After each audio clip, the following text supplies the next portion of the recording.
అనకాపల్లి జిల్లా సబ్బవరం మండలం చిన్నయ్యపాలెం బొర్రమ్మగెడ్డ వద్ద స్థానికులు కనుగొన్న గుర్తు తెలియని మృతదేహం పిచ్చోడిదని దర్యాప్తులు తేలిందని Sabbavaram police circle inspector G Ramachandrarao తెలిపారు.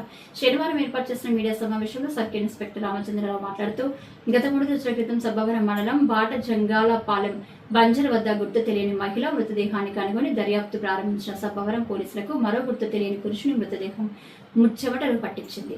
దీంతో దర్యాప్తు ప్రారంభించిన స్థానిక పోలీసులు బొర్రెడ్డమ్మగడ్డ వద్ద లభించిన గుర్తు తెలియని మృతదేహం ఇటీవల మండలంలో తిరుగుతున్న పిచ్చివాడిదిగా స్థానికులు గుర్తించి చెప్పడంతో తేలికగా ఊపిరి పీల్చుకున్నారు.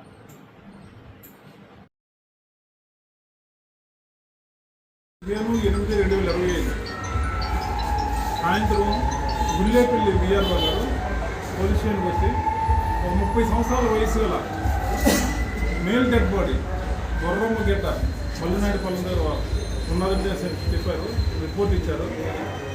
మనమనస్పరంగా చనిపోయినారనేసి ఆ రిపోర్ట్ మీద కేసు రిజిస్టర్ చేసామండి.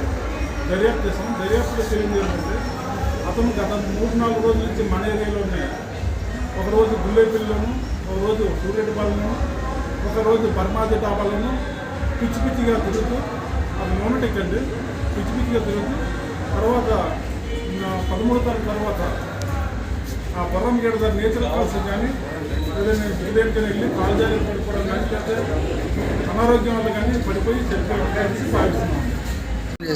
పిచ్చోడి గ్రామస్తులే చెప్పారండి. గుల్లేపల్లి పాత రోడ్డు బర్మాజీ డాబా, నెక్స్ట్ సూర్యుడిపాలెం వాస్తువులు అందరూ వాళ్ళు సింగిల్గా చూశారు.